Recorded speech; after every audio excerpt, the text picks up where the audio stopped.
Hello and welcome my dear students. I am Rushali ma'am from VM academy classes Nashik. हम देख रहे हैं हमारे 12th का केमिस्ट्री। हमने स्टार्ट किया है chapter number 8 transition and inner transition elements. हम डी और एफ ब्लॉक एलिमेंट की बात कर रहे हैं। तो इसका आज लेक्चर नंबर 3। आज के लेक्चर में हमें लास्ट टॉपिक को कंटिन्यू करना है। लास्ट लेक्चर में हमने देखा था trends in atomic properties of the first transition series. तो उसका पार्ट 1 था लेक्चर नंबर 2। आज हमें देखना है उसका पार्ट 2। तो चलो स्टार्ट करते हैं। रिमेनिंग ट्रेंड्स और कुछ क्वेश्चन भी आज हमें कवर करने हैं। तो trends in atomic properties of the first transition series part 2 lecture number 3 chapter number 8 transition and inner transition element. ये महाराष्ट्र स्टेट बोर्ड का सिलेबस है विथ वीएम एकेडमी नासिक। तो चलो trend in atomic properties of the first transition series के remaining जो properties है उसे आज के लेक्चर में हमें देखना है। तो लास्ट लेक्चर में हमने 4 प्रॉपर्टीज़ देखे थे। पहला हमने देखा था एटॉमिक आयोनिक रेडियाई, दूसरा हमने देखा था आयोनाइजेशन एंथैल्पी, ओके। उसके बाद हमने देखा था मेटेलिक कैरेक्टर, उसके बाद मैग्नेटिक प्रॉपर्टीज़, उसके थोड़े से न्यूमेरिकल भी देखे थे। आज हमें देखना है कलर देखना है। कलर के बाद हम देखेंगे कैटालाइटिक प्रॉपर्टी और उसके बाद देखेंगे formation of the interstitial compound. तो 3 प्रॉपर्टीज़ को आज हमें डिस्कस करना है। ये भी एक बड़ा टॉपिक है, बड़ा वीडियो बनेगा। तो चलो कलर को देखते। तो हमें पता है कि हमने सुना है डी ब्लॉक एलिमेंट्स, जब हमने 11th में भी पढ़ा था तभी हमने देखा था कि डी ब्लॉक एलिमेंट्स जो थे वो क्या है, कलर्ड सॉल्ट फॉर्म करते। तो कलर जो है वो क्यों आता है, कैसे आता है, उससे रिलेटेड क्या क्वेश्चन है, सब इसमें क्या करने हमें कवर करने। तो सबसे पहले क्वेश्चन है आपके टेक्स्ट बुक में से, कैन यू टेल करके from the page number 172।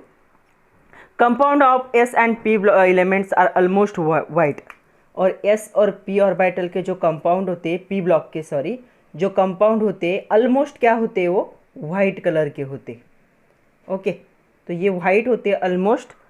And the what could be the absorption radiation, UV और विजिबल। तो ये कौन से काइंड ऑफ रेडिएशन को एब्सॉर्ब करता है, ये यूवी रेज को एब्सॉर्ब करता है या फिर विजिबल रेज को एब्सॉर्ब करता है, ऐसा क्वेश्चन है। इन दोनों में से किस रेज को क्या कर सकता है, एस और पी ब्लॉक के एलिमेंट क्या कर सकते हैं, एब्सॉर्ब, क्योंकि वो ऑलमोस्ट क्या होते हैं, ऑलमोस्ट मतलब सब नहीं है, 99% क्या है, वाइट होते। तो जो सब्सटेंसेस होंगे appear coloured if the absorb the portion of the visible light. जो एलिमेंट्स विजिबल लाइट को क्या करते, एब्सॉर्ब करते, वो अपीयर होते, कैसे होंगे, विजिबल लाइट को एब्सॉर्ब करने वाले क्या होते, कंपाउंड, यहाँ पे वो बन जाते कलर्ड कंपाउंड। ओके, तो स्पेक्ट्रा हमने देखा है, हमें पता है रेडिएशन, हमें रेंज भी पता है। ओके, तो विजिबल रेज जो होंगे उनको जब एब्सॉर्ब करेगा कोई भी कंपाउंड तो वो क्या बन जाता है, यहाँ पे कलर्ड बनता है। तो वो क्या होता है, अपीयर कलर्ड, कोई भी सब्सटेंस हो। Okay, the compound of S and P block the element not absorb visible. अगर वो वाइट है, वाइट कोई कलर नहीं है, कलरलेस वो बनाता है कंपाउंड को।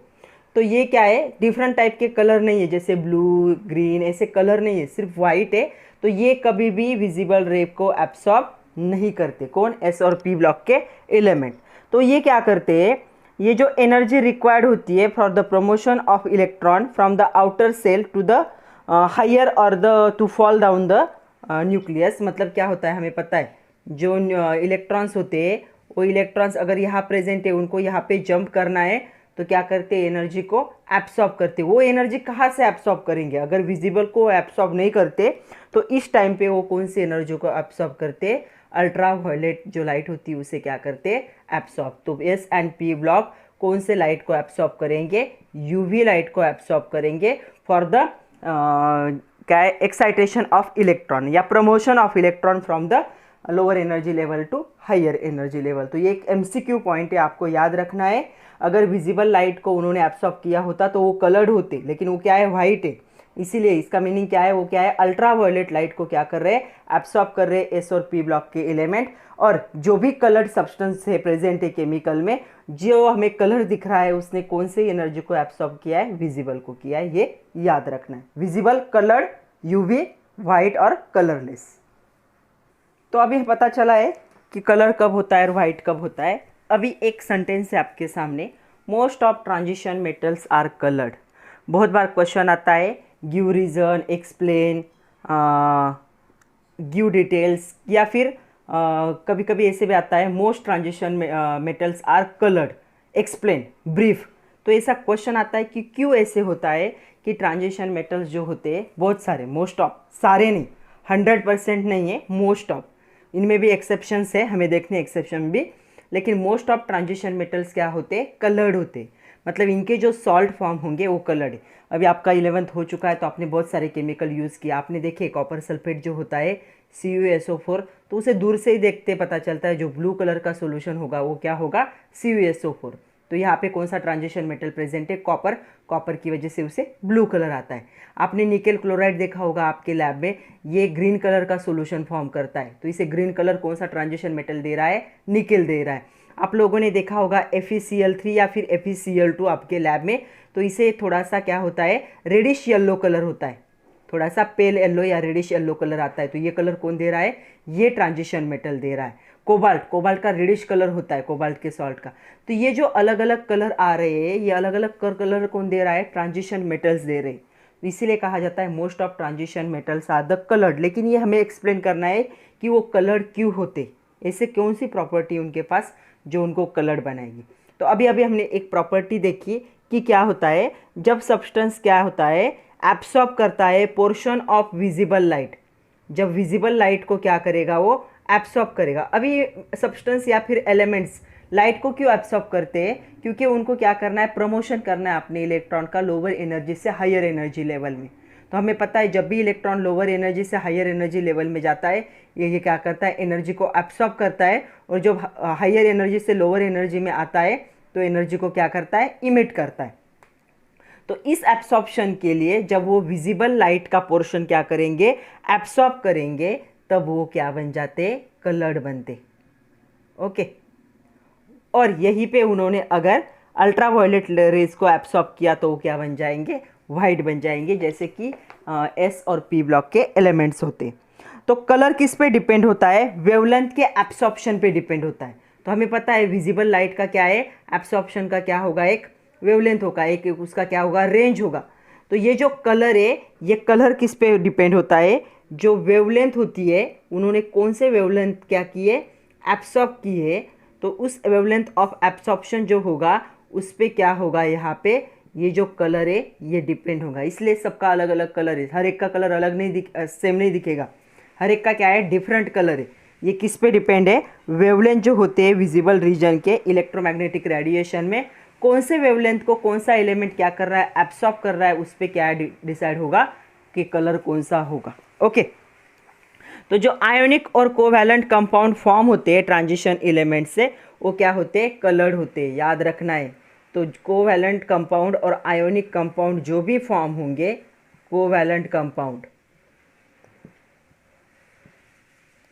और आयोनिक कंपाउंड, ये दोनों कंपाउंड कब फॉर्म होते हैं ट्रांजिशन एलिमेंट में, जब उनका आयोनाइजेशन एंथैल्पी लो होता है, आयोनिक कंपाउंड फॉर्म होते हैं। जब उनका आयोनाइजेशन एंथैल्पी बहुत ज़्यादा होता है तब कौन से कंपाउंड फॉर्म होते हैं, covalent.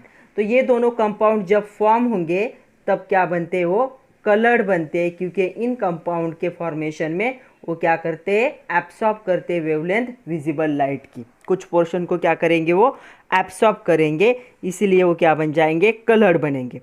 Transition elements contain unpaired electron in the D orbital. तो ट्रांजिशन एलिमेंट को हम देख चुके हैं, ट्रांजिशन एलिमेंट के डी ऑर्बिटल में क्या होते हैं, इलेक्ट्रॉन्स क्या होते हैं, वैकेंट होते हैं। अगर हम स्कैंडियम से लेकर 21 है इसका, जिंक तक देखें 30, तो इसके डी ऑर्बिटल में 1 इलेक्ट्रॉन होता है, इसके डी ऑर्बिटल में 10 इलेक्ट्रॉन होते हैं।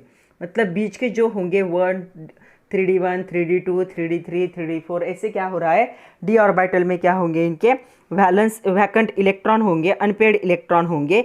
ये इलेक्ट्रॉन होने की वजह से वो क्या होते हैं, जब भी एटम फ्री होता है, आइसोलेटेड होता है, तो क्या करता है, 5d ऑर्बिटल क्या करता है, यहाँ पे डीजनरेट करता है। मतलब ये क्या करेगा, सेम एनर्जी के क्या है, 5 ऑर्बिटल को रखना पसंद करता है। तो ये क्या करेगा, अपने डी ऑर्बिटल में कितने इलेक्ट्रॉन रखना चाहता है, ऐसी कंडीशन क्या होती है, स्टेबल होती है। या फिर कंप्लीटली फील्ड कंडीशन क्या होती है, स्टेबल होती है। लेकिन इनके पास क्या है, बहुत सारे अनपेड इलेक्ट्रॉन है। इसके पास एक है, दूसरा आएगा 2 3 4 ऐसे अनपेड इलेक्ट्रॉन है। उनकी वजह से ये क्या है, आयोनिक और इलेक्ट्रोवायलेंट दोनों टाइप के कंपाउंड फॉर्म करते हैं और दोनों कंपाउंड क्या होते हैं, यहाँ पे कलर्ड होते। इन कॉम्प्लेक्स, जब वो कॉम्प्लेक्स फॉर्म करेंगे, बिगर कंपाउंड, बड़े साइज वाले, metal ion surrounded by the solvent molecule. तो मेटल आयन क्या होते हैं, सॉल्वेंट मोलिक्यूल से सराउंड होते हैं। उन्हीं सॉल्वेंट मोलिक्यूल को क्या कहा जाता है, लिगैंड्स कहा जाता है। जो नेक्स्ट चैप्टर हमें देखना है कोऑर्डिनेशन केमिस्ट्री, तब हमें इसके बारे में बात करनी है कि लिगैंड्स होते क्या है। अभी याद रखो, सॉल्वेंट मोलिक्यूल को क्या कहा जाता है, लिगैंड्स कहा जाता है। बीच में क्या होता है, कोई भी मेटल होता है और ये क्या होता है, सराउंड होता है। जैसे CN6 से अगर ये सराउंड हुआ, FeCN6 3-, तो ये भी क्या है, एक कॉम्प्लेक्स कंपाउंड है। तो CN6 क्या हो गया है, यहाँ पे एक लिगैंड हो गया, उसे हम सॉल्वेंट मोलिक्यूल कह सकते। It is surrounded by the molecule, affect the energy of d orbital and their energy are not longer the same. तो जब भी वो कॉम्प्लेक्स कंपाउंड फॉर्म करते हैं और लिगैंड से सराउंड होते हैं, तब उनकी एनर्जी क्या होती है, अफेक्ट होती है, डी ऑर्बिटल की एनर्जी। क्यों, क्योंकि लिगैंड ने उसे सराउंड किया है और ये लॉन्ग टाइम के लिए ज़्यादा एनर्जी को कैरी नहीं कर सकते। कौन सी कंडीशन में, कॉम्प्लेक्स मोलिक्यूल की कंडीशन में, जब वो कॉम्प्लेक्स मोलिक्यूल फॉर्म करते, सिंपल वाला नहीं, कॉम्प्लेक्स वाला मोलिक्यूल जब फॉर्म होगा तब। As per principal quantum number d orbital is the same. Principal quantum number के हिसाब से क्या है, डी ऑर्बिटल क्या होता है, सेम होता है। कब, the amount of energy required for transition electron from one d orbital to another d orbital is quite small। मतलब देखो, अगर d ऑर्बिटल के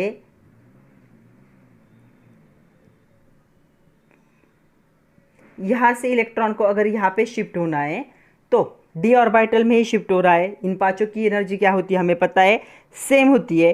तब क्या होगा, ये क्या है, d orbital to another is quite small. तो यहाँ पे क्या है, एनर्जी इलेक्ट्रॉन के शिफ्टिंग में क्या है, बहुत कम एनर्जी लगती, ज़्यादा एनर्जी की ज़रूरत नहीं पड़ती, क्योंकि डी ब्लॉक के डी ऑर्बिटल के क्या है, 5 ब्लॉक है और पांचों की एनर्जी सेम है। अगर इलेक्ट्रॉन को उसी ऑर्बिटल में कहीं पे शिफ्ट होना है तो ज़्यादा एनर्जी की ज़रूरत नहीं पड़ेगी। Small energy is required for such type of transition. Okay, तो ये ट्रांजिशन के लिए वो क्या करता है, एब्सॉर्ब करता है रेडिएशन वेवलेंथ के, कौन से, विजिबल रीजन के। और जो रिमेनिंग लाइट होती है वो क्या की जाती है, ट्रांसमिट की जाती है और एब्सॉर्ब की जाती है coloured of the compound correspond to the complementary colour of the light absorb. तो क्या है, वो लाइट को एब्सॉर्ब कर रहे, लेकिन जब वो इमिट करते हैं एनर्जी को, तो एनर्जी को क्या, पहले क्या किया, किसी भी सब्सटेंस ने क्या किया, सपोज एक मेटल ले लो, आयरन ने क्या किया, एब्सॉर्ब किया और क्या हुआ, आयरन एक्साइटेड स्टेट में चला गया। जब वो वापस अपने ओरिजिनल स्टेट में आता है, तो इस एब्सॉर्ब एनर्जी को जिसने उसने एब्सॉर्ब किया था, वो क्या करेगा, इमिट करेगा। ये कौन से फॉर्म में होगी, कलर के फॉर्म में होगी। तो इसीलिए वो क्या करते हैं, कलर फॉर्म करते हैं, स्मॉल अमाउंट ऑफ एनर्जी को एब्सॉर्ब करते हैं, अल्ट्रावायलेट रेडिएशन की एनर्जी को, और इमिट करते हैं। तो क्या होता है, वहाँ पे क्या होता है, वो कलर के फॉर्म में क्या होता है, इमिट होता है। It means if red light is absorb, then ये क्या करेंगे, लाइट वो क्या कर सकते हैं, तो हमें पता है कि जो अल्ट्रावायलेट लाइट होते हैं उनमें क्या होते हैं, अलग अलग कलर होते हैं। सपोज एक सब्सटेंस है, इस सब्सटेंस ने क्या किया है, रेड कलर को एब्सॉर्ब कर लिया, मतलब रेड का इतना बड़ा रीजन था उसने एब्सॉर्ब कर लिया। उसके बाद का आने वाला ब्लू रीजन था, तो रेड को तो सब्सटेंस ने अपने अंदर एब्सॉर्ब कर लिया है। उसके बाद क्या होगा, ब्लू कलर है, तो मतलब ये सब्सटेंस डोमिनेंट कलर कौन सा होगा, इसका मतलब कौन सा कलर अपीयर करेगा ये, तो यहाँ पे ये सब्सटेंस कौन से कलर का होगा, ब्लू कलर का होगा। तो क्या होता है, if the light red light is absorb by the substance, transmitted light contain excess, transmitted light में रेड कलर एक्सेस था और उसने वो एब्सॉर्ब कर लिया स्पेक्ट्रा में से। ओके, पर्टिकुलर उसके बाद ब्लू कलर क्या था, ज़्यादा अमाउंट में प्रेजेंट था, तो इस सब्सटेंस कौन सा कलर दिखाएगा, ब्लू कलर दिखाएगा, क्योंकि रेड नहीं दिखा सकता, रेड भले ही ज़्यादा था लेकिन सब्सटेंस ने उसे क्या कर लिया है, कंप्लीटली एब्सॉर्ब कर लिया है। Okay, the ion having no unpaired electron are colourless. ऐसे आयन जिनके पास अनपेयर्ड इलेक्ट्रॉन नहीं होते वो क्या होते हैं, कलरलेस। इस पॉइंट को मार्क करके लिखो, ions having no unpaired electron, जब सारे पेयर्ड होंगे, कोई भी अनपेयर्ड इलेक्ट्रॉन नहीं होगा, आर कलरलेस, वो क्या बन जाएंगे, कलरलेस बन जाएंगे। जैसे कि Cu प्लस आयन है, इसके d ऑर्बिटल में 10 इलेक्ट्रॉन होते हैं, ये कलरलेस होगा। Cu प्लस 2 प्लस तो कलर्ड होगा। उसके बाद है टिटेनियम 4 प्लस, इसके d ऑर्बिटल में 0 इलेक्ट्रॉन है, एक भी इलेक्ट्रॉन नहीं है, ये भी क्या हो जाएगा, कलरलेस हो जाएगा। उसके बाद देखो Zn2 प्लस, इसके d ऑर्बिटल में 10 इलेक्ट्रॉन है, ये भी क्या होगा, कलर, इसके पास अनपेयर्ड इलेक्ट्रॉन ही नहीं है। उसके बाद देखो यहाँ पे कैडमियम 2 प्लस, इसके d ऑर्बिटल में 10 इलेक्ट्रॉन है, ये भी क्या होगा, कलरलेस होगा। उसके बाद इतने सारे क्या होंगे, कलरलेस। ऐसे आयन जिनके पास एक भी अनपेयर्ड इलेक्ट्रॉन नहीं है वो क्या होंगे, कलरलेस। एक हिंट बता रही हूँ यहाँ पे, क्या होगा, जब भी सब्सटेंस क्या होता है, अनपेयर्ड इलेक्ट्रॉन होते हैं उसके पास, तो वो क्या बन जाता है, जब अनपेयर्ड इलेक्ट्रॉन होते हैं तो वो क्या होता है, पैरामैग्नेटिक होता है। और जब सारे पेयर्ड होते तब क्या होता है, वो डायामैग्नेटिक होता है। मतलब यहाँ पे नो अनपेयर्ड इलेक्ट्रॉन मतलब सारी क्या होगी, यहाँ पे पेयरिंग होगी। मतलब सब्सटेंस जब पैरामैग्नेटिक होता है तो कलरलेस होगा, डायामैग्नेटिक होता है तो क्या होगा, कलरलेस होगा, और पैरामैग्नेटिक होता है तो क्या होगा, यहाँ पे कलर्ड होगा। ये भी एक जॉइंट ऐसे अनपेयर्ड इलेक्ट्रॉन से याद रख सकते हो। Unpaired electron, coloured substance, paramagnetic nature. No unpaired electron, zero unpaired electron और all paired electron, substance is colourless, diamagnetic in nature. और मोस्टली जो कॉम्प्लेक्सेस फॉर्म होते हैं, कोऑर्डिनेट कंपाउंड जो फॉर्म होते हैं या कॉम्प्लेक्स मॉलिक्यूल जो फॉर्म होते हैं, वो क्या होते हैं, कलर्ड होते हैं। इनका कलर किस पे डिपेंड होता है, इनका कलर डिपेंड होता है उनके लिगैंड कौन से जॉइन है उनके आजू बाजू में, तो लिगैंड को हमें डिटेल में देखना है। उसके बाद उनकी ज्योमेट्री कैसी होगी। ओके, तो कॉम्प्लेक्स जो होता है, कॉम्प्लेक्स आयन के लिगैंड कौन होंगे और उनकी ज्योमेट्री कौन सी होगी, उस पे क्या होता है, इनका कलर डिपेंड होता है। एग्जाम्पल देखते हैं चलो। तो पहला एग्जाम्पल है कोबाल्ट क्लोराइड। तो कोबाल्ट मतलब क्या होगा, Cu2 प्लस, ये पानी में क्या होता है, डिजॉल्व होता है, और ये एक डार्क पिंक कलर का क्या बनाता है, सोल्यूशन बनाता है। ओके, तो ये वाटर के साथ क्या बनाएगा, देखो COH2O6 2 प्लस, ये कॉम्प्लेक्स कंपाउंड बन गया। ये क्या है, इसका लिगैंड। मतलब कोबाल्ट को 6H2O ने क्या किया है, सराउंड किया है, तो H2O को क्या कहोगे, लिगैंड। ये बन जाएगा सेंट्रल मेटल, और इसे हम कहेंगे कॉम्प्लेक्स मॉलिक्यूल और कॉम्प्लेक्स कंपाउंड। तो ये जो कॉम्प्लेक्स कंपाउंड होगा, इसका कलर कौन सा होगा, पिंक होगा, क्योंकि ये पानी में इजीली डिजॉल्व होता है। और इसकी जो ज्योमेट्री होगी वो होगी ऑक्टाहेड्रल। तो अभी ज्योमेट्री के बारे में बात करने की ज़रूरत नहीं, 11th में हम सब कुछ देख चुके हैं। तो इसकी ज्योमेट्री होगी octahedral. But this solution treated with concentrated hydrochloric acid, अगर इस सॉल्यूशन को कॉन्सेंट्रेटेड HCl के साथ अगर रिएक्ट करते हो तो ये क्या हो जाता है, डीप ब्लू होगा। पिंक वाला सॉल्यूशन क्या बन जाएगा, डीप ब्लू होगा। क्यों डीप ब्लू होगा, क्योंकि यहाँ पे चेंजेस हो रहे। अभी ये जो था, ये देखो COH2O6 था, ओके 2 माइनस, इसे आप HCl के साथ मतलब Cl माइनस आयन के साथ क्या कर रहे हो, जब ट्रीट करोगे तो ये बन जाएगा COCl4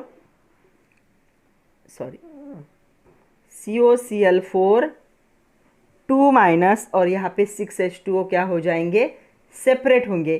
तो ये जो कॉम्प्लेक्स अभी बन रहा है, इसका कलर कौन सा होगा, डीप ब्लू होगा। तो यहाँ पे डीप ब्लू बनता है, और यहाँ पे ऑक्टाहेड्रल वैलेंसी थी, यहाँ पे बन जाएगी टेट्राहेड्रल। तो देखो यहाँ पे क्या है, ज्योमेट्री भी चेंज हुई, लिगैंड भी चेंज हुआ, तो कलर भी चेंज हुआ। मतलब जो कलर होता है कॉम्प्लेक्स कंपाउंड का, वो दो चीज़ों पे डिपेंड होता है, एक तो उसकी ज्योमेट्री और दूसरा उसके साथ कौन सा लिगैंड है, उस लिगैंड पे क्या होगा, वो डिपेंड होगा। ओके, तो colour of transition metal ions related to, तो यहाँ पे दिया है किस किस से रिलेटेड होगा, कलर ट्रांजिशन मेटल आयन का बोला है उन्होंने। तो सबसे पहला पॉइंट होगा, it is presence of unpaired electron. तो अगर अनपेयर्ड इलेक्ट्रॉन प्रेजेंट है तब भी क्या होगा, सब्सटेंस कलर्ड हो सकता है। अनपेयर्ड डी इलेक्ट्रॉन लिख रही हूँ, हमें डी ऑर्बिटल का इलेक्ट्रॉन होना चाहिए। दूसरा यहाँ पे क्या है, डी डी ट्रांजिशन, मतलब क्या कर रहा है, एलिमेंट अपने एक डी ऑर्बिटल से दूसरे डी ऑर्बिटल में क्या कर रहा है, एलिमेंट को शिफ्ट कर रहा है। मतलब जो होगा एक्साइटेशन ऑफ इलेक्ट्रॉन डी से डी में होगा, बहुत कम एनर्जी लगती है, तो ये क्या करते हैं, विजिबल लाइट को क्या कर लेते, यूज़ कर लेते उस ट्रांजिशन में, और इसे एब्सॉर्ब करने की वजह से वो कलर्ड बन जाते। तीसरा होता है यहाँ पे जो नेचर होगा लिगैंड का, जो मेटल एटम के साथ क्या होगा, अटैच होगा। तो लिगैंड्स कैसा है, नेचर ऑफ लिगैंड उस पर डिपेंड होता है। और फोर्थ होता है कि यहाँ पे ये जो सब्सटेंस बन रहा है, जो भी कॉम्प्लेक्स कंपाउंड, उसकी ज्योमेट्री कैसी होगी मेटल आयन के साथ, उस ज्योमेट्री पे। तो इन चार चीज़ों पे क्या होता है, जो कलर होता है वो कलर क्या होता है, डिपेंड होता है। तो ये चारों पॉइंट याद रखो, कभी कभी 2 मार्क के लिए आ सकता है। On which the points the colour of the transition metal depend और रिलेटेड। तो पहला होगा presence of unpaired D electron, उसके बाद डी डी ट्रांजिशन जिसमें विजिबल लाइट को एब्सॉर्ब किया जाएगा, nature of ligand and the geometry. तो आपको ये याद रखना है। अभी आपकी बुक में एक डायग्राम दिया है, उसे भी देख लेते हैं। तो देखो, आप भी देख सकते हो पेज नंबर 173 पे ये डायग्राम दी। तो यहाँ पे देखो क्या दिया है उन्होंने, 620 नैनोमीटर को जब एब्सॉर्ब करेगा तो कलर क्या बन जाएगा, ऑरेंज। सिर्फ समझ लो, 580 को एब्सॉर्ब करेगा तो कंपाउंड का कलर होगा येलो, 560 को एब्सॉर्ब करेगा तो ग्रीन, 590 तो ये बन जाएगा यहाँ पे ब्लू, 430 तक क्या होगा, ब्लू ही होगा। उसके बाद यहाँ पे देखो 400 तक क्या होगा, वॉयलेट होगा। जब 800 से इसके बीच में होगा तो क्या होगा, रेड कलर। तो ऐसे क्या है, जो भी ट्रांजिशन एलिमेंट है वो क्या करते हैं, अलग अलग वेवलेंथ के लाइट को एब्सॉर्ब करके अपना अलग अलग कलर दिखाते हैं। तो मैंने आपको 4 पॉइंट बताए, ये किस पे डिपेंड होगा। ये एक टेबल भी दिया है 173 पेज पे। देखो यहाँ पे आयन दिया है, आउटर मोस्ट इलेक्ट्रॉनिक कन्फिग्रेशन दिया है, नंबर ऑफ अनपेड इलेक्ट्रॉन बताए और इसका कलर बताए। तो ये कभी कभी फिलिंग द ब्लैंक्स के लिए आ जाता है आपको, तो आपको पता होना चाहिए। तो देखो, जब क्या है, स्कैंडियम 3+ इलेक्ट्रॉन 3 इलेक्ट्रॉन को लूज कर देता है तो उसके डी ऑर्बिटल में 0 इलेक्ट्रॉन हो जाते हैं। ओके, तो इसके पास अनपेड इलेक्ट्रॉन कितने, 0, तो डी ऑर्बिटल पूरा वैकेंट है, तो ये बन जाएगा कलरलेस। ओके, उसके बाद है यहाँ पे Ti3+, डी में एक ही इलेक्ट्रॉन है, तो इसके पास कितने अनपेड इलेक्ट्रॉन हो गए, 1, मतलब पूरा डी ऑर्बिटल में एक ही इलेक्ट्रॉन, तो ये पर्पल कलर दिखाएगा। उसके बाद Ti जब 4+ है तो ये एक इलेक्ट्रॉन भी निकल जाता है, 0 इलेक्ट्रॉन होंगे तो बन जाएगा कलरलेस। वैनेडियम 3+ है, इसके आउटर मोस्ट सेल में 3d2 है, 2 अनपेड इलेक्ट्रॉन है, इसका कलर होगा ग्रीन, इसके कॉम्प्लेक्स ग्रीन कलर के होंगे। क्रोमियम Cr3+ है, 3d3 है, 3 इलेक्ट्रॉन है, ये भी बन जाता है वॉयलेट कलर का। उसके बाद Mn 5 इलेक्ट्रॉन से 5 अनपेड होंगे, लाइट पिंक कलर का होता है। Mn3+, इसके पास 4 इलेक्ट्रॉन है, 4 इलेक्ट्रॉन पेड इलेक्ट्रॉन है, वॉयलेट बनेगा। देखो दोनों एक के, लेकिन number of electron outermost shell में अलग है, तो कलर भी यहाँ पे वेरी है, लाइट पिंक और यहाँ पे वॉयलेट हो गया। ओके, उसके बाद देखो आयन के 2 है, Fe2+, Fe3+, ferrous and ferric ion है। एक के आउटर मोस्ट सेल में 6 इलेक्ट्रॉन है, एक के आउटर मोस्ट सेल में 5 इलेक्ट्रॉन है। ओके, तो यहाँ पे नंबर ऑफ इलेक्ट्रॉन्स चेंज होंगे। तो यहाँ पे आउटर मोस्ट सेल में 5 है, लेकिन वैलेंस हमें अनपेड कितने, तो 5 में से एक तो पेड हो जाएगा ना। आपको लगेगा कि यहाँ की प्रिंटिंग मिस्टेक है, नहीं, 1 2 3 4 5 6, तो अनपेड कितने, 4 ही है, बन जाएगा पेल ग्रीन। जब 5 होता है, 4 पाँचों के पाँचों क्या है, वैलेंस है, मतलब अनपेड है, येलो। 7 जब होता है तो कितने, 3 अनपेड होते हैं, पिंक। जब 8 होते हैं, आउटर मोस्ट सेल में 2 अनपेड इलेक्ट्रॉन होते हैं, तो ग्रीन। ओके, तो आपको याद रखना है 2 अनपेड इलेक्ट्रॉन होंगे तो ग्रीन कलर होता है। उसके बाद जब अनपेड इलेक्ट्रॉन 1 हो जाता है तो ये क्या है, यहाँ पे ब्लू कलर दिखाएगा। ओके, यहाँ पे और यहाँ पे कंडीशन अलग अलग है, तो ये ब्लू बन जाएगा। जब डी होता है, जैसे कॉपर प्लस और जिंक, इनके पास कितने अनपेड इलेक्ट्रॉन है, 0 0, तो दोनों भी क्या होंगे, कलरलेस। तो ऐसे क्या है, जो कलर है अनपेड इलेक्ट्रॉन पे क्या होता है, डिपेंड होता है। तो चलो इस पे बेस्ट कुछ क्वेश्चन देखते हैं। पहला आपके एक्सरसाइज का क्वेश्चन है, क्वेश्चन मैं लिख रही हूँ, why salt scandium 3+ titanium 4+ and vanadium 5+ are colourless. एक ही आंसर है, इनके डी ऑर्बिटल में वैलेंस इलेक्ट्रॉन अनपेड इलेक्ट्रॉन नहीं है। ये आपके एक्सरसाइज का क्वेश्चन। ओके, तो चलो देखते हैं क्या है। इलेक्ट्रॉनिक कन्फिग्रेशन अगर हम कंसिडर करें, स्कैंडियम 3+, टिटेनियम 4+, वेनेडियम 5+। मैं इनका एक्चुअल इलेक्ट्रॉनिक कन्फिग्रेशन पहले लिख रही हूँ। तो लास्ट लेक्चर में जैसे बताया मैंने कि मैं इतना नहीं लिखूंगी अभी। Argon 1s2 2s2 2p6 3s2 3p6, यहाँ तक आर्गॉन है। ओके, उसके बाद आता है 4s2 3d1, लेकिन इस पर कितने प्लस चार्ज है? 3, मतलब 3 इलेक्ट्रॉन को लूज करेगा। तो यहाँ से 2 और यहाँ से 1, तो दोनों भी बन जाएंगे 0। देखो, इसके पास एक भी अनपेयर्ड इलेक्ट्रॉन नहीं है, नो अनपेयर्ड इलेक्ट्रॉन, इसके पास अनपेयर्ड इलेक्ट्रॉन नहीं है। इसकी बात करते टिटेनियम। तो टिटेनियम क्या होता है यहाँ पे? इसका जो होगा, देखो आर्गॉन, इसका नंबर 22 है। यहाँ पे आएगा 4s2 3d2, लेकिन कितने इलेक्ट्रॉन को लूज कर रहा है? 4। तो यहाँ के 2 और यहाँ के 2, 4 इलेक्ट्रॉन को लूज करेगा। वापस वैसी कंडीशन है, नो अनपेड इलेक्ट्रॉन। वेनेडियम का लिखते हैं, आर्गॉन का आएगा, उसके बाद आएगा 4s2 3d3, ये होता है वेनेडियम का।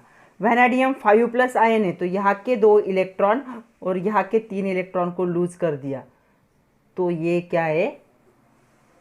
यहाँ पे भी क्या है? No unpaired electron. ये आइसो इलेक्ट्रॉनिक स्पेसीज है, इनके इलेक्ट्रॉन क्या है? सेम है। ओके, तो यहाँ पे एक के पास भी अनपेयर्ड इलेक्ट्रॉन नहीं है, तो क्या लिखोगे answer? No unpaired electrons are present at the salts are colourless.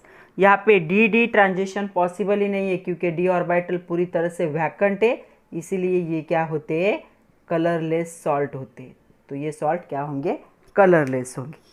दूसरा क्वेश्चन है, scandium 3+ colourless and Ti3+ coloured. तो क्वेश्चन ऐसा है, यहाँ पे 3+ है, उन्होंने कहा है कि ये कलरलेस है, ये कलर्ड है, एक्सप्लेन करना है। तो ये कलरलेस क्यों है? अभी देखा हमने स्कैंडियम, मैंने वो हटा दिया, वही है। आर्गॉन क्या होगा? 4s2 3d1, लेकिन 3+ जब होता है तो 3 इलेक्ट्रॉन को लूज करेगा, तो ये 0 0, no unpaired electron.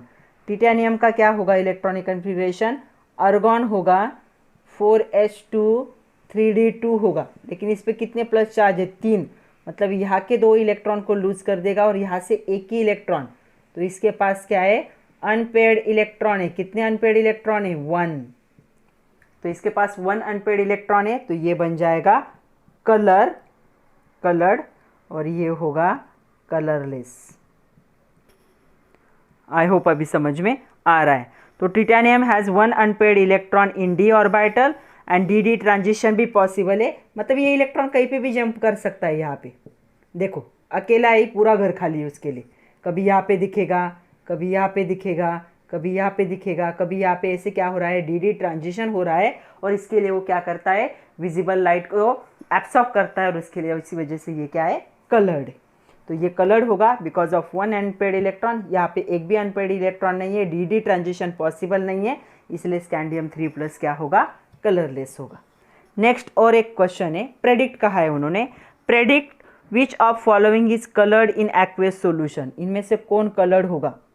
Ti3+, V3+, Cu+, Sc3+, Mn2+, उसके बाद है Fe3+ और एक है CO2+। ये NCERT का भी क्वेश्चन है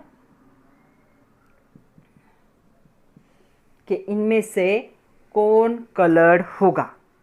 ओके, तो हमें बताना है इनमें से कलर्ड कौन से एक्वेस मीडियम में, मतलब आयोनिक फॉर्म में कलर्ड होंगे। तो चलो एक एक को देखते हैं। पहला में देख रहे हैं हम CO2+, कोबाल्ट। तो जो कोबाल्ट होता है, इसका इलेक्ट्रॉनिक कन्फिग्रेशन क्या होगा? यहाँ पे अभी हमें रीज़न भी बताना है। तो देखो आर्गॉन आ गया 4s2 27 नंबर था इसका कोबाल्ट का, तो 3d बन जाएगा 7। कितने इलेक्ट्रॉन को लूज़ करना है इसे? 2 इलेक्ट्रॉन को, तो यहाँ के 2 इलेक्ट्रॉन को उसने लूज़ कर दिया। ओके, डी ऑर्बिटल को अच्छे से ऑब्जर्व करो। मैं थोड़ा स्लो ले रही हूँ ताकि आप लोगों को अच्छे से समझ में आए। 1 2 3 4 5 6 7 कितने अनपेड इलेक्ट्रॉन है? 3 अनपेड इलेक्ट्रॉन। मतलब ये क्या होगा? डी डी ट्रांजिशन पॉसिबल है? यस। तो ये क्या बन जाएगा? कलर्ड होगा। तो यहाँ पे CO2 प्लस क्या है? कलर्ड है। पहला समझ में आया। दूसरा मैं यहाँ पे ले रही हूँ Ti3 प्लस का, ऑलरेडी हम अभी देख चुके, तो Ti3 प्लस का वही आप रिपीट कर लो। Ti3 प्लस क्या होगा? यहाँ पे ये कलर होगा या कैसे होगा? Ti3 प्लस ये इसके पास भी अनपेड इलेक्ट्रॉन है क्या? यस है। को कितने अनपेड इलेक्ट्रॉन होते हैं इसके पास? देख ही लो। Ti, फिर आपको लगेगा कि मैम ने नहीं लिया। आर्गॉन 4s2 3d2 होता है। ओके, लेकिन 3 प्लस है, मतलब यहाँ के 2 इलेक्ट्रॉन निकलेंगे और यहाँ का 1 इलेक्ट्रॉन, मतलब इसके आउटर मोस्ट सेल में कितने इलेक्ट्रॉन प्रेजेंट है? 1। तो अनपेड इलेक्ट्रॉन है, कितने अनपेड इलेक्ट्रॉन? 1। तो ये भी क्या होगा? कलर्ड होगा। ओके, उसके बाद देखते हैं Cu plus. Cu plus electronic configuration क्या होगा Cu प्लस का? इसका 29 नंबर है, तो यहाँ पे 1 होगा और यहाँ पे 10 होगा। ओके, जब प्लस फॉर्म करता है तो यहाँ का इलेक्ट्रॉन लूज कर देगा तो 0। तो देखो अभी 10 इलेक्ट्रॉन है। अनपेड इलेक्ट्रॉन है क्या? No unpaired electron, so it is colourless. Cu plus colourless होगा। उसके बाद है V3 प्लस। आर्गॉन क्या होगा? 4s2 3d5। वैनाडियम का नंबर कितना होता है? 23 होता है, सॉरी 23 होता है, यहाँ पे 3 आएगा। तो यहाँ पे 3 इलेक्ट्रॉन लूज करने, तो यहाँ के 2 और यहाँ का 1 ऐसे इलेक्ट्रॉन को लूज कर देगा। इसके पास कितने अनपेड इलेक्ट्रॉन है? 2 अनपेड इलेक्ट्रॉन है, तो ये भी क्या होगा? कलर्ड सब्सटेंस होगा। आई होप आप लोगों को समझ में आ रहा है।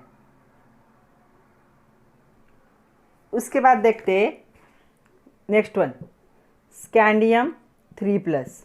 आर्गॉन यहाँ पे होगा 2, इसका नंबर 21 है, और यहाँ पे होगा 1।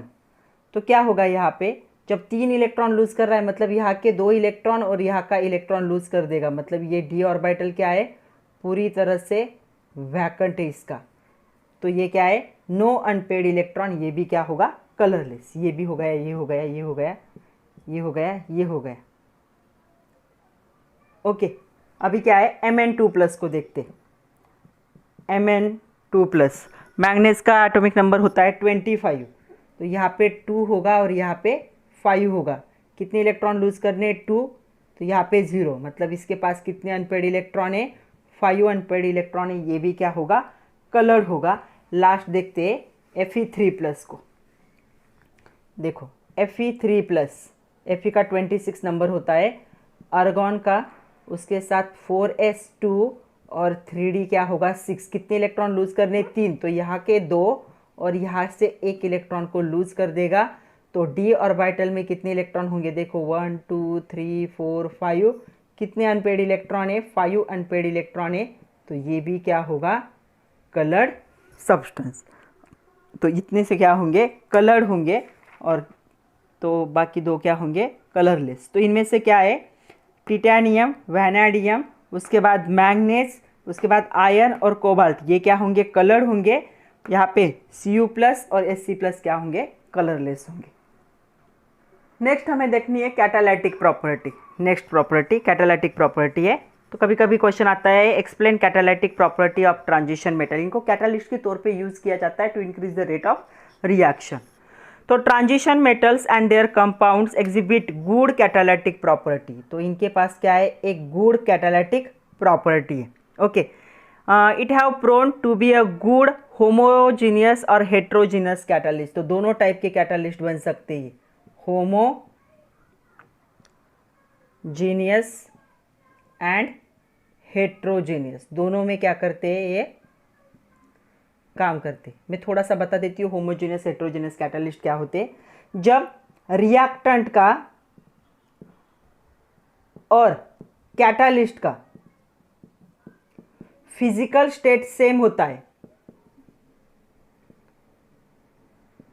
मतलब दोनों गैसेस स्टेट में होंगे, दोनों सॉलिड स्टेट में होंगे या दोनों क्या है लिक्विड स्टेट में होंगे, तो उसे कहा जाता है होमोलॉगस। और जब क्या रिएक्टेंट और कैटालिस्ट का फिजिकल स्टेट डिफरेंट होता है उसे क्या कहा जाता है हेट्रोजेनस। तो ये दोनों काम करता है, दोनों टाइप के काम करेगा। गुड कैटालिटिक प्रॉपर्टी है, दोनों तरह से एक्ट हो सकता है, होमोजेनस भी और हेट्रोजेनस भी। Okay, this property is because of ability participate in different oxidation reaction, oxidation reduction reaction। ये क्या करता है ऑक्सीडेशन रिडक्शन रिएक्शन में क्या कर सकता है पार्टिसिपेट कर सकता है, इसीलिए क्या है इसके पास क्या है गुड क्या है कैटालिटिक प्रॉपर्टी। तो इस पार्टिसिपेशन की वजह से इसके पास क्या है गुड क्या है कैटालिटिक प्रॉपर्टी। तो जो कैटालिटिक रिएक्शन होते हैं वो क्या होते हैं स्टेप वाइज होते हैं, तो उन स्टेप में ये दोनों रिएक्शन कर सकता है, ऑक्सीडेशन भी कर सकता है और रिडक्शन भी कर सकता है। और ये क्या करेगा ऑक्सीडेशन स्टेट जो होती है मेटल की वो चेंज कर सकता है। तो क्यों ऐसा है बिकॉज इसका जो ऑक्सीडेशन स्टेट है ट्रांजिशन मेटल का वो क्या है वेरिएबल है, बहुत ज़्यादा वेरिएशन है, इसकी वजह से उनको यूज़ किया जाता है एज अ कैटालाइट। तो कौन से कंपाउंड होंगे यहाँ पे देखो आयरन, कोबाल्ट, निकेल, उसके बाद प्लैटिनम, उसके बाद क्रोमियम एक्सेट्रा, इनको यूज़ किया जाता है एज अ कैटालिस्ट। और भी है लेकिन ये 2-4 एग्जांपल मैंने आपको बताए। इनको यूज़ किया जाएगा catalyst in number of reaction. ये जो कंपाउंड है ये रेट क्या करते हैं केमिकल रिएक्शन का इंक्रीज करते। अगर होमोलाइटिक कैटालिसिस होगा, होमोजेनस कैटालिसिस होगा, तो ये आयन क्या करते पार्टिसिपेट करते to form the unstable intermediate. तो जो रिएक्टेंट और प्रोडक्ट के बीच की स्टेप होती है, एक स्टेप होती है, इसे इंटरमीडिएट कहा जाता है। ओके, तो ये इंटरमीडिएट स्टेप में क्या है ये क्या करते हैं अनस्टेबल इंटरमीडिएट बनाते हैं, कौन कैटालिस्ट, और प्रोडक्ट को क्या करते फॉर्म करते। तो इनको इसीलिए यहाँ पे यूज किया जाता है। ओके, अभी और एक क्वेश्चन है, क्वेश्चन क्या है give example of reaction that are catalyse by transition metal और ट्रांजिशन मेटल कंपाउंड। तो हमें क्या बताना है एग्जाम्पल्स बताने कौन से रिएक्शन में इनको यूज किया जाता है एज अ कैटालिस्ट। तो चलो अभी हम क्या देखते हैं एग्जाम्पल्स देखते। तो यहाँ पे पहला एग्जाम्पल है MnO2, बहुत वेल नोन कैटालिस्ट है, act as catalyst in decomposition of KClO3, एक ब्लैक कलर की पाउडर होती है MnO2 की, उसे यूज किया जाता है। ओके, सेकंड यहाँ पे देखो in the manufacturing of ammonia bye Haber's process. तो जो हैबर्स प्रोसेस होती है सबको पता है H2 और N2 की रिएक्शन, तो जो हैबर प्रोसेस होगी उस प्रोसेस में यूज होता है कैटालिस्ट प्रिपरेशन ऑफ अमोनिया में। एक तो मॉलिब्लेडम को यूज किया जाता है या फिर आयन को यूज किया जाता है अमोनिया के प्रिपरेशन में एज अ कैटालिस्ट। उसके बाद थर्ड देखो जो कोबाल्ट थैलियम, इनका जो अलॉय मतलब मिक्सचर, होमोजेनियस मिक्सचर, ये किया जाता है जो फिशर्स एक प्रोसेस है, फिशर ट्रॉफ्स प्रोसेस है। यहाँ पे गैसोलीन का जो प्रिपरेशन होता है इस प्रोसेस से होता है, तो गैसोलीन में इस अलॉय को यूज किया जाता है एज अ कैटालिस्ट। तो पहला हो गया MnO2 decomposition of KClO3, Haber's process preparation of ammonia में यूज होगा एक तो मॉलिब्लेडम या आयन। यहाँ पे कोबाल्ट थोरियम का अलॉय यहाँ पे फिशर ट्रॉस रिएक्शन में यूज होता है गैसोलीन के प्रिपरेशन में, और भी बहुत सारे। फोर्थ देखो यहाँ पे जो होते हैं निकेल, उसे कहाँ यूज़ किया जाता है। तो देखो पहली रिएक्शन है CH2 double bond CH2 plus H2, इनके रिएक्शन में निकेल को हीट के साथ यूज़ किया जाता है ताकि ये एडिशन रिएक्शन हो सके। ओके, तो इस रिएक्शन में यूज़ किया जाएगा। Finely divided nickel used as a reactant in heated oxide in the hydrogen is use as a catalyst for the hydrogenation of ethene. तो इथेन का हाइड्रोजनेशन हो रहा है 140 डिग्री सेल्सियस टेम्परेचर में, तब यहाँ पे निकेल को यूज़ किया जाता है। फाइनली डिवाइड मतलब पाउडर फॉर्म में इसे यूज़ किया जाएगा। ओके, ये हो गया फोर्थ। फिफ्थ देखो क्या है, जो SO2 है उसके ऑक्सीडेशन में ये एक क्या है, रिवर्सिबल रिएक्शन है, तो यहाँ पे प्लैटिनम को यूज़ किया जाता है एज अ कैटलिस्ट। तो यहाँ पे भी देखो इन कॉन्टैक्ट प्रोसेस, इस प्रोसेस को कॉन्टैक्ट प्रोसेस कहा जाता है, बहुत फेमस प्रोसेस ही SO3 की प्रिपरेशन की। तो कॉन्टैक्ट प्रोसेस जो होती है इंडस्ट्रियल प्रोसेस, ये सल्फ्यूरिक एसिड बनाने के लिए ये प्रोसेस यूज़ की जाती है। यहाँ पे पहले सल्फर डाइऑक्साइड को बनाया जाता है और सल्फर डाइऑक्साइड को ऑक्सीजन के साथ ट्रीट किया जाता है ताकि सल्फर ट्राइऑक्साइड बने। तो यहाँ पे प्लैटिनम को यूज़ किया जाता है एज अ कैटलिस्ट। उसके बाद है 6 नंबर की, तो मैं आपको 6 बता रही हूँ, कोई भी 4 लर्न कर लो उसमें से कैटालिटिक। तो यहाँ पे कार्बन डाइऑक्साइड और जो हाइड्रोजन होता है इनकी जो रिवर्सिबल रिएक्शन है, इस रिएक्शन में यहाँ पे आयन क्रोमियम को यूज़ किया जाता है एज अ कैटलिस्ट। वो क्या करेगा, यहाँ पे CO2 और H2O को क्या करेगा, H2 को फॉर्म करेगा। So carbon dioxide and hydrogen form by the reaction of carbon monoxide and water, steam होती है यहाँ पे हीट करना पड़ता है 500 डिग्री सेल्सियस पे, तब आयन क्रोमियम को क्या यूज़ किया जाता है एज अ कैटलिस्ट। ये सारे क्या करते हैं, रिएक्शन का रेट इंक्रीज करते हैं। नेक्स्ट प्रॉपर्टी हमें देखनी है फॉर्मेशन ऑफ इंटरस्टेशियल कंपाउंड।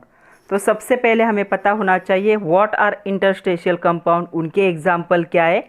तो देखो यहाँ पे when small amount of atoms, जैसे कि हाइड्रोजन है, कार्बन है या फिर नाइट्रोजन, इनको जब ट्रैप किया जाता है इन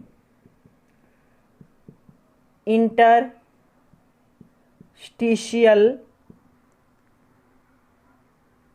स्पेस, तो ये ऑलरेडी हम देख चुके हैं जब हमने सॉलिड स्टेट देखा है, विद इन द क्रिस्टल। तो क्रिस्टल के बीच में जो इंटरस्टेशियल स्पेस होता है वहाँ पे स्मॉल एटम को, जैसे कार्बन हाइड्रोजन या नाइट्रोजन को क्या किया जाता है, ट्रैप किया जाता है क्रिस्टल लैटिस के अंदर। लैटिस हमें पता है, ओके, 3 डायमेंशनल स्ट्रक्चर होता है क्रिस्टलाइन सब्सटेंस का, तो उसे हम लैटिस कहते हैं। तो इस स्पेस में जब इन गैसेस को क्या किया जाएगा, ट्रैप किया जाता है, तब जो कंपाउंड फॉर्म होता है उसे क्या कहा जाता है, इंटरस्टेशियल कंपाउंड। सो क्या होगी definition, when small amount of atoms like hydrogen, carbon or nitrogen are trapped in the interstitial space within the crystal lattice, the compound form are called as interstitial compound। तो इनको क्या कहा जाता है, interstitial compound कहा जाता है। तो एग्जाम्पल देखो क्या है, क्या है, कुछ सल्फाइड या कुछ ऑक्साइड क्या होते हैं, यहाँ पे ट्रैप्ड होते हैं क्रिस्टल लैटिस में ट्रांजिशन एलिमेंट के, कुछ सल्फाइड और ऑक्साइड भी। तो यहाँ पे steel and the cast iron are the example. तो स्टील बनाते वक्त भी ऐसा होता है, या फिर कास्ट आयरन। तो cast iron is the pure form of iron, जो प्योर फॉर्म होता है आयरन का उसे क्या कहा जाता है, कास्ट आयरन कहा जाता है। तो कास्ट आयरन प्योर और स्टील के प्रिपरेशन में क्या होता है, ऐसे होता है, due to presence of carbon क्या होगा, यहाँ पे स्टील क्या होता है, मैलेबल होता है, डक्टाइल होता है, और आयरन की जो प्रॉपर्टीज़ है वो सारी यहाँ पे रिड्यूस होती है। हमें पता है आयरन का करोजन होता है, लेकिन स्टील का कभी करोजन नहीं होता।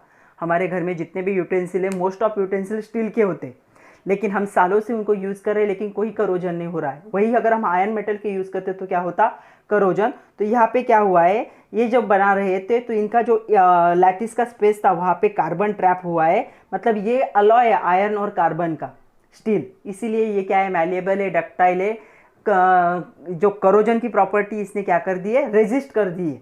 तो ये सारे प्रॉपर्टीज़ क्या होंगे, इस कंपाउंड में आ जाएंगे। अभी हमें देखना है कि अगर इंटरस्टेशियल कंपाउंड हम देख रहे हैं तो इनके क्या प्रॉपर्टीज़ होंगे। कभी कभी एग्जाम में क्वेश्चन आता है, state the properties of interstitial compound. तो प्रॉपर्टीज़ को भी देख लेते हैं एक बार। तो सबसे पहली प्रॉपर्टी यहाँ पे देखो, they are hard and good conductor of heat and electricity. क्या होंगे, हार्ड होंगे, फिर क्या होंगे, गुड कंडक्टर होंगे हीट और इलेक्ट्रिसिटी के। ओके, मैं H और E लिख देती हूँ, हीट एंड इलेक्ट्रिसिटी। दूसरा पॉइंट होगा chemical properties similar to the parent metal. इनके पेरेंट मेटल जैसे केमिकल प्रॉपर्टीज होते हैं, कोई भी चेंज नहीं होंगे। केमिकल प्रॉपर्टीज क्या होंगे, इनके पेरेंट मेटल जिनसे ये बने उन मेटल जैसे ही होंगे, तो केमिकल प्रॉपर्टीज क्या रहेंगे, सेम रहेंगे, कोई भी चेंज नहीं होगा। मेल्टिंग बॉइलिंग पॉइंट क्या हो जाता है, melting point higher than the pure metal, यहाँ पे मेल्टिंग पॉइंट क्या हो जाएगा, इंक्रीज हो जाएगा। तो स्टील और आयरन को अगर कंपेयर करोगे तो स्टील का मेल्टिंग पॉइंट बहुत ज़्यादा है as compare to iron. Okay, तो मेल्टिंग पॉइंट क्या होता है, इंक्रीज होता है प्योर मेटल से, जो इंटरस्टेशियल कंपाउंड बनेंगे उनका। नेक्स्ट प्रॉपर्टी देखो क्या है, नेक्स्ट प्रॉपर्टी, इनकी डेंसिटी क्या होती है, लेस होती है देन प्योर मेटल, डेंसिटीज क्या हो जाएगी, लोअर होगी, लेस हो जाएगी। तो देखो अगर आयरन को और स्टील को कंपेयर करोगे तो किसका वेट ज़्यादा है, आयरन हेवी लगता है, स्टील क्या है, थोड़ा सा लाइट वेट है। तो डेंसिटी क्या हो चुकी है यहाँ पे, ये इंटरस्टेशियल कंपाउंड बनने की वजह से डेंसिटी क्या हुई है, लो हुई है। ओके, उसके बाद ये क्या बनते हैं, ये मेटेलिक जो कार्बाइड्स होते हैं, मेटेलिक कार्बाइड्स, ये केमिकली क्या होते हैं, इनर्ट होते हैं। ये भी क्या है, इंटरस्टेशियल कंपाउंड ही है। ये क्या होंगे, इनर्ट होंगे, किसी भी केमिकल के साथ रिएक्ट नहीं होते। और ये क्या होते हैं, हार्ड होते हैं बहुत ज़्यादा। ओके, मतलब हमें पता है सबसे हार्ड, हमें पता है क्या है, डायमंड है। तो ये डायमंड के इतने क्या होते हैं, हार्ड होते हैं। कौन, मेटेलिक कार्बाइड्स, इनर्ट होंगे और हार्ड होंगे। और जो हाइड्राइड्स होंगे, मेटल के हाइड्राइड मतलब, कार्बाइड मतलब क्या है, मेटल के इंटरस्टेशियल स्पेस में क्या हुआ है, यहाँ पे कार्बन क्या हुआ है, ट्रैप हुआ है, तो उनको कहेंगे मेटल कार्बाइड। मेटल हाइड्राइड किसे कहेंगे, जब क्या है, हाइड्रोजन क्या होता है, ट्रैप होता है, तो उसे हम क्या कहेंगे, मेटल हाइड्राइड। तो ये जो हाइड्राइड होंगे, hydrides, metal hydrides of transition metal, इनको यूज किया जाता है एज अ रिड्यूसिंग एजेंट। तो इनको रिड्यूसिंग एजेंट के तौर पे केमिकल रिएक्शन में यूज किया जाता है। ओके, तो चलो कुछ क्वेश्चन भी देख लेते हैं इस पे। तो पहला क्वेश्चन है, name the carbide use for making cutting tools. तो कटिंग टूल बनाने के लिए कौन सा कार्बाइड यूज किया जाता है, ऐसा क्वेश्चन है। तो कटिंग टूल्स पता है, जो कट करने के लिए यूज किए जाते हैं। ओके, जैसे नाइफ है, नाइफ भी एक कटिंग टूल है। जैसे ब्लेड है, एक कटिंग टूल है। ये बड़े बड़े जो कटिंग टूल है उनकी बात हो रही है।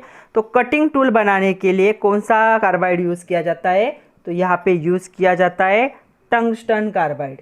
तो आपको ये पता होना चाहिए कि टंगस्टन कार्बाइड क्या है, कटिंग टूल बनाने के लिए यूज किया जाता है। मैन्युफैक्चर ऑफ स्टील में क्या यूज होता है, मैन्युफैक्चर ऑफ स्टील, तो स्टील बनाने की एक प्रोसेस है, बहुत हार्ड प्रोसेस है वो। यहाँ पे क्या है, आयरन और कार्बन को यूज किया जाता है, तो इसे कहेंगे आयरन कार्बाइड। ये टंगस्टन और कार्बन है, ये आयरन और कार्बन है, तब क्या बनते हैं, यहाँ पे स्टील बनते हैं। टंगस्टन कार्बाइड को एक साथ कर दोगे तो कटिंग टूल्स बन जाएंगे, जो किसी भी चीज़ को इजीली क्या करते, कट करते। अभी एक और क्वेश्चन है, व्हाट आर अलॉय। अभी तो आप लोग 7th 8th 9th 10th में पढ़ चुके हो कि अलॉय क्या होते हैं। तो अलॉय क्या होते हैं बच्चों, होमोजीनियस मिक्सचर अलॉय। क्या होता है अलॉय, होमोजीनियस क्या होता है, मिक्सचर होता है। तो ये आपको पता है, होमोजीनियस मिक्सचर होता है। मेटल और नॉन मेटल में, इनमें मिनिमम 1 क्या होना चाहिए, मेटल। एक मेंबर तो भी को क्या होना चाहिए, मेटल। सारे मेटल हुए तो भी चलेंगे, लेकिन मिनिमम 1 क्या होना चाहिए, मेटल। और उनका क्या है, एक जैसा मिक्सचर, मतलब उनको क्या किया है, इक्वली मिक्स किया है, तो उसे हम कहेंगे होमोजीनियस मिक्सचर। ये can you recall from page number 174 का क्वेश्चन है, what is alloy. So N alloy is the homogeneous mixture form by mixing of metal and non metal, out of which one should be metal.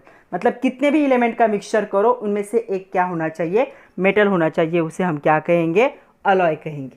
Okay, उसी में second question है, क्या question है, do atomic radii of the 3D transition element differ largely. तो जो atomic radii है, last lecture में देख चुके हम एटॉमिक रेडियाई के बारे में। तो एटॉमिक रेडियाई किसका पूछा है, 3D ट्रांजिशन एलिमेंट।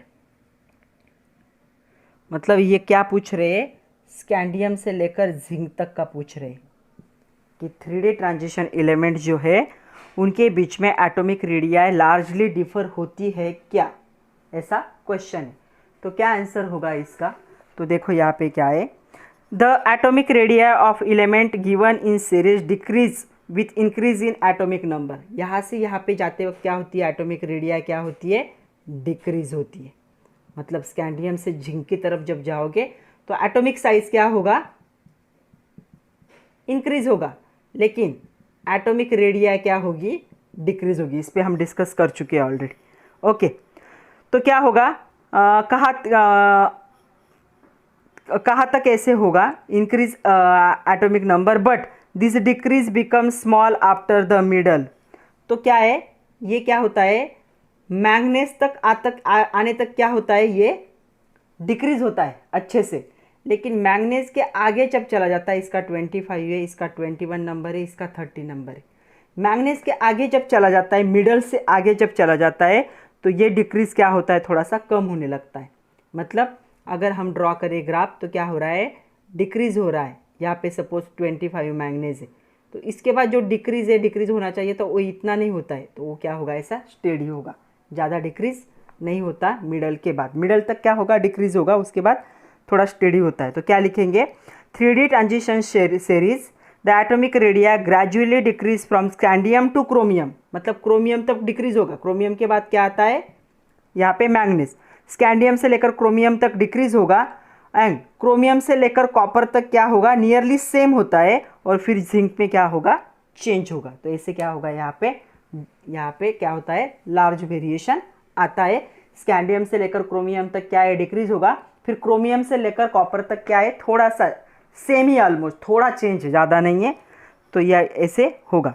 और एक क्वेश्चन है, how are alloy of transition metals form. तो जो ट्रांजिशन मेटल से उनके अलॉय कैसे फॉर्म होते हैं, तो ट्रांजिशन मेटल के अलॉय के बारे में हमें बताना है।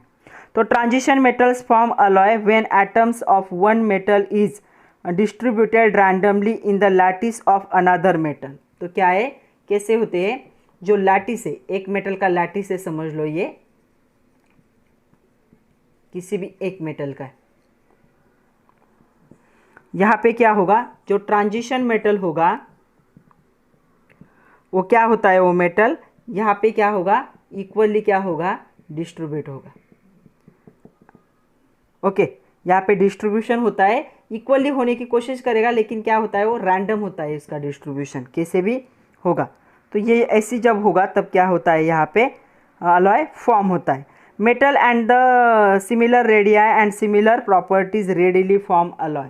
तो ये किसके साथ अलॉय फॉर्म कर सकता है, जिसके साथ इसकी एटॉमिक रेडिया क्या होती है, मैच होती है, और जिसके साथ इसके क्या है, प्रॉपर्टीज़ क्या होते हैं, सेम होते हैं, उसके साथ ये क्या करते हैं, ट्रांजिशन मेटल अलॉय फॉर्म करते हैं। तो जिनके साथ एटॉमिक रेडिया मैच होगी और प्रॉपर्टीज़ मैच होंगे, उनके साथ क्या करते हैं, ट्रांजिशन मेटल अलॉय फॉर्म करते हैं। तो ट्रांजिशन मेटल कैसे अलॉय फॉर्म करेंगे, जो मेटल होगा उसका लैटिस होगा, ये क्या होंगे, रैंडमली उसमें डिस्ट्रीब्यूट हो जाएंगे। तो नेक्स्ट और एक क्वेश्चन आता है, हाउ अलॉय आर क्लासिफाइड। तो देखो अलॉय दो टाइप में क्लासिफाइड होते हैं, ferrous alloy and non ferrous alloy. तो दो टाइप है इनके, ferrous alloy and non ferrous. तो फेरस क्या होते हैं, देखो ferrous alloy have the atom other element distribute randomly in atom of ion. तो आयन क्या होगा, बेस होगा, और इसमें अदर क्या होंगे, अदर एलिमेंट क्या होंगे, रैंडमली क्या होंगे, यहाँ पे डिस्ट्रीब्यूट होंगे। इसे क्या कहा जाता है, फेरस। ओके, मतलब क्या होगा, यहाँ पे आयन क्या होगा, बेस होगा, और अदर एलिमेंट क्या होंगे, यहाँ पे क्या होंगे, रैंडमली डिस्ट्रीब्यूट होंगे इस एटम के अंदर और एक मिक्सचर बनाएंगे। और यहाँ पे क्या होता है, as percentage of ion is more, ion का परसेंटेज ज़्यादा है, ये थोड़े अमाउंट में क्या होगा, इसमें स्प्रेड होगा, इसलिए इसको क्या कहा जाता है, आयन को ही फेरस कहा जाता है। तो फेरस, तो यहाँ पे परसेंट ऑफ आयन क्या होता है, हाई होता है, इसलिए क्या कहा जाता है, फेरस।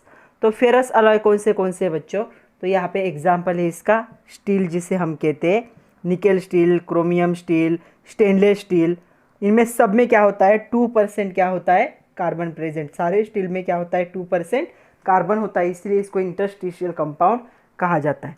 तो अगर स्टील निकेल के साथ बनता है, मतलब आयरन में अगर निकेल स्प्रेड हुआ तो उसे निकेल स्टील कहेंगे, अगर आयरन में क्रोमियम स्प्रेड हुआ तो उसे क्रोमियम स्टील कहेंगे। कभी कभी स्टेनलेस स्टील भी होता है, बहुत ज़्यादा अमाउंट में क्या है, अलग अलग एलिमेंट क्या होते हैं, स्प्रेड होते हैं, लेकिन उनकी क्वांटिटी कम होती है।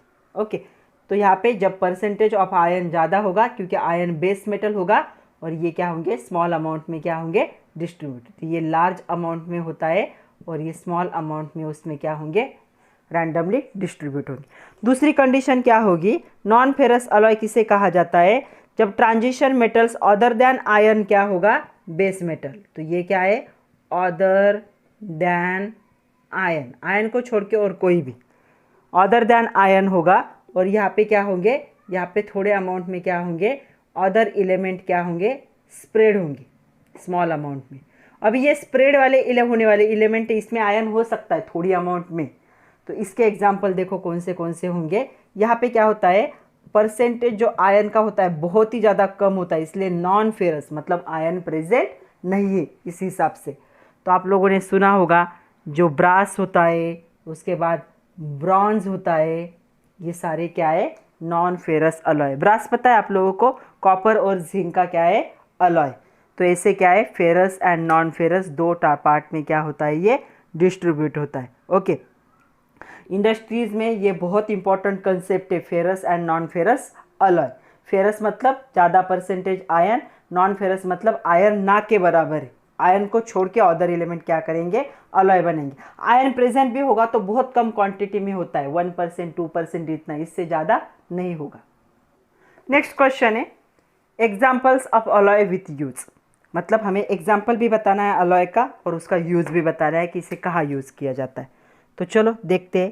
पहला है ब्रॉन्ज, सुना है ब्रॉन्ज, ये कॉपर और टीन का अलॉय। ओके, इसे क्या है, ये क्या है, इसके प्रॉपर्टीज भी बता देते हैं।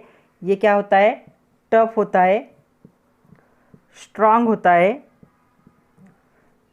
इसका करोजन नहीं होता, करोजन मतलब रस्टिंग, तो करोजन को क्या करता है, ये रेजिस्ट करता है। ओके, इसे यूज़ किया जाता है कहाँ कहाँ पे, स्टैच्यूज बनाने में।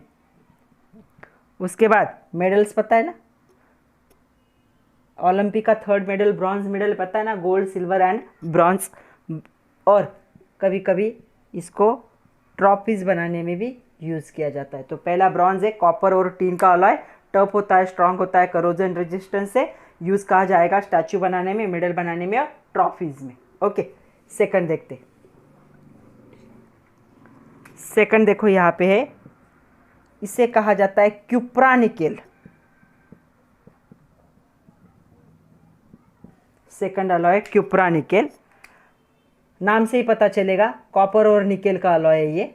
ओके, तो ये जो कॉपर और निकेल का अलॉय है, ये क्या है, इसे मशीनरी के पार्ट बनाने में यूज़ किया जाता है।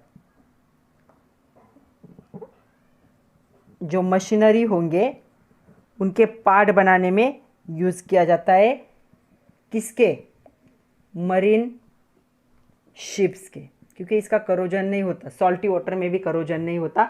तो जो मरीन्स होंगे, मतलब जो भी शिप्स होते हैं, उनके पार्ट बनाने में इसको यूज़ किया जाता है क्यूप्रा निकेल को।